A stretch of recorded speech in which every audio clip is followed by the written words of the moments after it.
really fine.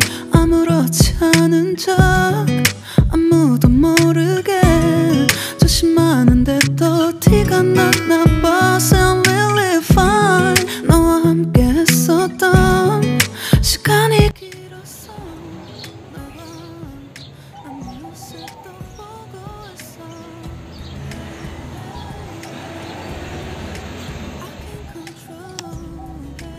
Halo, assalamualaikum warahmatullahi wabarakatuh. Kembali lagi bersama saya Geta Dogama di channel Hukam Official. Teman-teman, bagaimana kabarnya, sehat ya?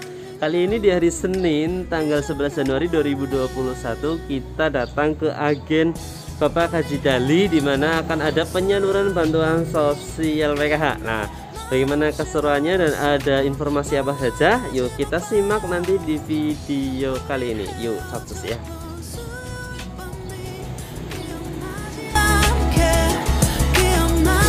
Kita mau pemotretan ya teman-teman. Jadi ini buku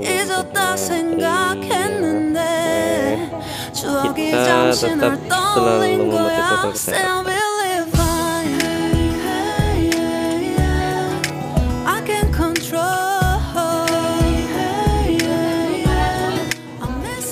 Ya, assalamualaikum warahmatullahi wabarakatuh. Selamat pagi. Saya Geta Dogama, pendamping sosial Kecamatan Haji Barang, akan melaporkan kegiatan penyaluran bantuan sosial PKH yang diadakan di agen Haji Ahmad Sodali di Desa Dharma Kradenan.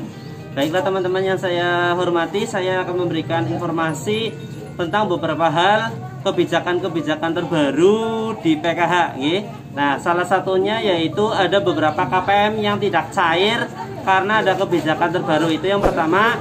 Yang kedua, tentang jumlah bantuan yang berkurang dan bertambah. Lah, apa saja itu? Lah, mari kita informasikan. Yang pertama, untuk ada beberapa nama-nama KPM yang belum keluar dari nama-nama di SP2D atau data bayar. Nah, kenapa? Salah satunya yaitu ada beberapa hal. Satu, NIK ganda, ID BDT ganda, terus ada NE BPK dan masih banyak yang lainnya ya. Nah, apa itu? Nah, yang pertama untuk NIK ganda. Jadi ada beberapa KPM yang mempunyai NIK ganda. NIK ganda itu berarti NIK double. Misalkan atas nama Budriwi ya dengan Butari itu NIK-nya sama. Lah, ini hubungannya yaitu dengan Dinas Dinukcapil. Nah, ini coba dicek. Ketika nanti sudah dicek dan benar, maka akan diperbaharui. Nah, itu yang pertama. Yang kedua, tentang ID BDT ganda. Jadi seperti ini, ketika ada seorang orang tua dan anak, ini kan dulu itu belum menikah. Ketika sudah menikah, terus mempunyai dua kakak, terus berbeda ya. Jadi berbeda rumahnya satu rumah tapi beda kakak. Ini di BTT-nya rata-rata itu sama. Nah, ketika dua-duanya menerima bantuan, maka di tahap ini PKH-nya ada yang tidak cair. Nah, ini harus ibu-ibu pahami ya Bu, kebijakan terbaru itu. Jadi ada yang tidak cair karena seperti itu. Berikutnya yaitu tentang NE BPK, non eligible BPK, Badan Pengawas Keuangan, di mana ini ada beberapa informasi bahwasannya kita masih identifikasi data itu untuk dilanjutkan ke pusat. Nah, jadi ada kemungkinan bisa cair dan bisa tidak. Nah, itu jadi bisa cair ketika yaitu KPM yang menerima bantuan itu memang layak menerima bantuan tersebut. Jadi dengan kriteria sudah ditentukan oleh pemerintah.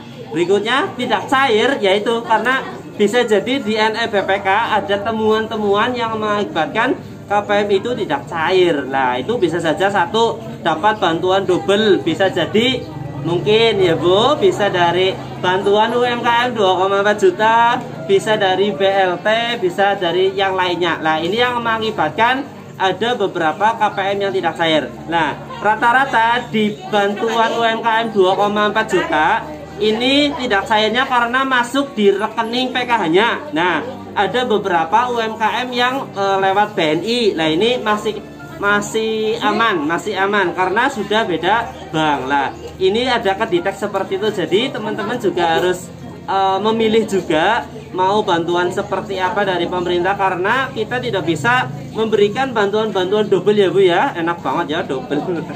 Nah, itu jadi Itu untuk kebijakan yang itu tentang kenapa KPM itu tidak cair. Berikutnya untuk jumlah bantuan yang berkurang.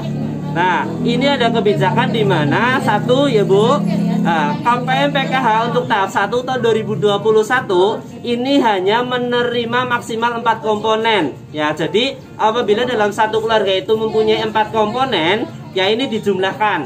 Nah, tapi ada kriterianya. Satu, untuk ibu hamil hanya dibatasi sampai hamil yang kedua. Jadi ketika ada hamil yang ketiga ini tidak dihitung. Nah, seperti itu.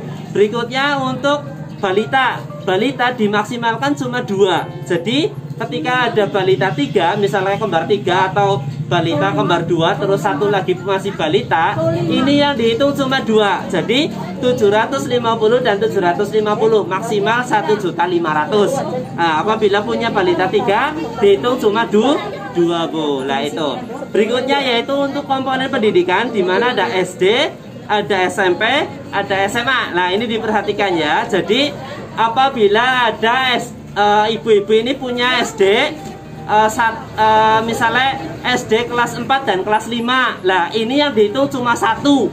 Nah, kalau tahun kemarin itu tidak. Jadi kalau tahun kemarin ini menerima bantuan 450, tapi kalau untuk tahun sekarang itu hanya menerima 225 walaupun punya 2 anak SD. Jadi SD, SMP, SMA ini hanya dibatasi 1 komponen. Nah, ini monggo diperhatikan bahwa ada di RW 3 ini yang ternyata lagi ngawaki nggih. Jadi ketika kok bantuannya berkurang, ya karena itu, karena hanya dibatasi 1 saja untuk komponen sekolah. Lalu berikutnya untuk lansia tahun kemarin ini mendapatkan 1.200.000 dan sekarang hanya menerima 600.000 karena hanya 1 yang dihitung walaupun mempunyai lansia 2. Nah, berikutnya untuk komponen disabilitas berat. Nah, nyuwun sewu, kalau disabilitas berat pun sama, hanya dihitung 1.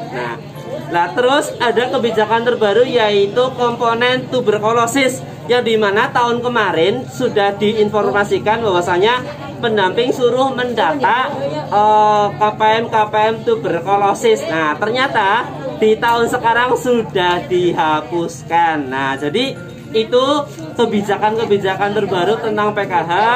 Dan mohon maaf sekali, jangan menyalahkan petugas atau pendampingnya, karena apa?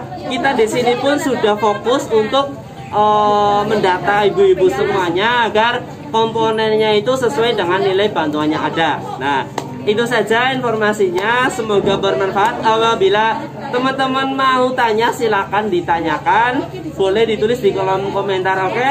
Nah, jangan lupa ya subscribe channel Hukama Official tentang update PKH tentang bantuan sosial agar teman-teman tidak ketinggalan informasi. Oke? Saya akhiri, terima kasih. Mohon maaf bila banyak salah kata. Wabillahi taufiq wal hidayah wa ridho wal inayah. Wassalamualaikum warahmatullahi wabarakatuh. Salam PKH, si santun integritas profesional. Sampai jumpa di video berikutnya.